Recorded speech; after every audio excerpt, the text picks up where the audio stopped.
2014 RAV4. I'm going to do rear brake pads and rotors. What you need to do is jack it up and support it properly and remove your rear tires. Lug nuts are 21 millimeter. Once you get the tires off, next you need to do is remove the rear caliper. Caliper is held on by two bolts, one here and one here. And those are caliper bolts. And this is what they look like, 14 millimeter head. And once you get them off, go ahead and remove your caliper. Wiggle caliper back and forth, pull on a little bit. Try to push that piston in. And here we go. All right, get that off of there. Inspect your caliper. Make sure the boot's not torn or any fluid leaking out. So it looks fairly decent, so we're gonna set that aside. Next you need to do is remove your caliper bracket. And it's held on by two bolts. And those are 17 millimeter head. There's one here and one here. All right, remove both of those and you can take your caliper bracket off. Here's your caliper bracket bolts. Here's your caliper bracket. All right, need to do is remove your pads. Boy, them things are nasty. Get them out of there. Remove the clips, bundle clips inside there. You need to clean that surface underneath. And also make sure that your slide pins aren't frozen. You need to do is take them out and clean them up. The boots sometimes rust to the pins, so you need to stick a screwdriver in there, a little pocket one, and break them loose and then clean them up, okay? So we'll get going on that. Also, we need to remove our rotor and gotta hit it with a hammer. Break it loose. And then also when you get the rotor off, you want to save this plug. That's for your rear parking brake shoes adjuster. You need to remove that plug. All right. And install it on your new rotor. Inspect your parking brake shoes. Make sure they're fairly decent shape. Looks pretty good. You can go ahead and put a little bit of lube on your areas where they move, right here, and down below where the adjuster's at. Right inside here is the adjuster down in there. Put some lube on it. And also need to do is clean up your hub. Get that rust off of there. Get it nice and clean and shiny. Because you don't want no high spots. If you have high spots, it'll cause the rotor to wobble and that'll give you a brake pulsation. All right, so once you get it all cleaned up, you can put a light film anti-seize around it before you put your rotor on.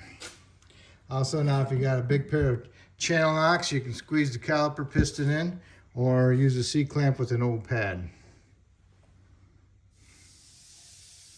All right, the hub's all nice and clean. I use a die grinder, angle die grinder, and a Brillo pad one, and an angle die grinder with a 3-inch sanding disc on it. Next you need to do is clean up your caliper bracket.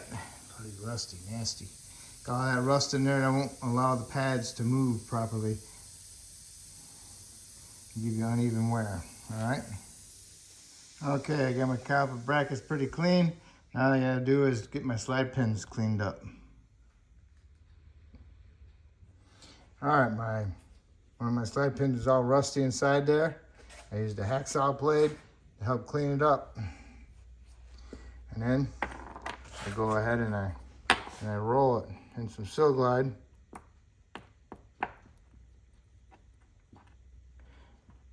Make sure you get it on the boot. And then push it in and then twist it around.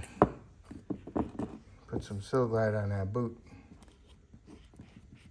to help seal it up. All right.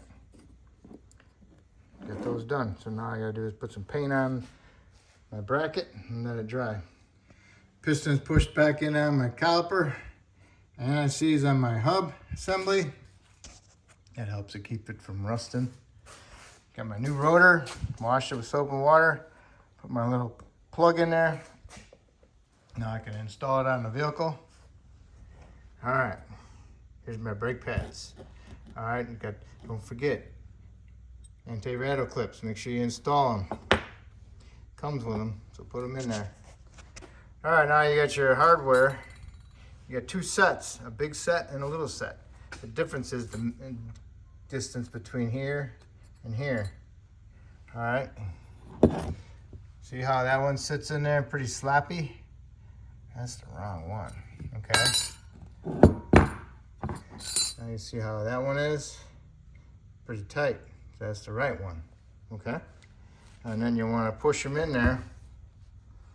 Get them flush installed right here. You got like a little spring to hold them in there. I'll use a pair of channel locks to help bring them down in there. I'll take the channel locks and I'll get on there and I'll go like that to them. Right here and right here. Alright, so now they're in there nice and flush. Looks pretty good. These are ready to go on. Got your caliper bracket on, got your bolts snugged up, and you want to torque your bolts to 65 foot-pounds. After you get them both torqued, then you need to get your pads and get them ready to be installed. I stuck it in here at the bottom first, and then I pushed the top in. I pushed this little spring out that way and pushed this one that way, and then push this one, and then we're gonna clip down inside there. So make sure you get yourself a light and do the same thing to the inner one. Okay, got your pads installed properly, and then go ahead and put your caliper on. Get your bolts started, snug them up, and then you want to torque them to 25 foot-pounds. And also make sure that your line is not twisted. All right, so this will complete this side. Now all you gotta do is do the other side exactly the same way.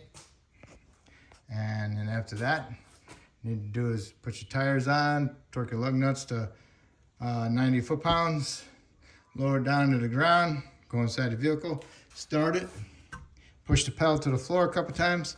Make sure you take up that gap that's inside here that you push the piston in, because if you don't, you won't have any brakes until that gap is gone. So you need to pump your pedal beforehand, and so when you go put in drive or reverse, you'll have brakes. Okay. And you might want to just go and double check your fluid level in your brake reservoir, and that'll complete it. Hopefully I helped you out with this video, and hopefully you can help me out by subscribing to me, and I appreciate it, and good luck.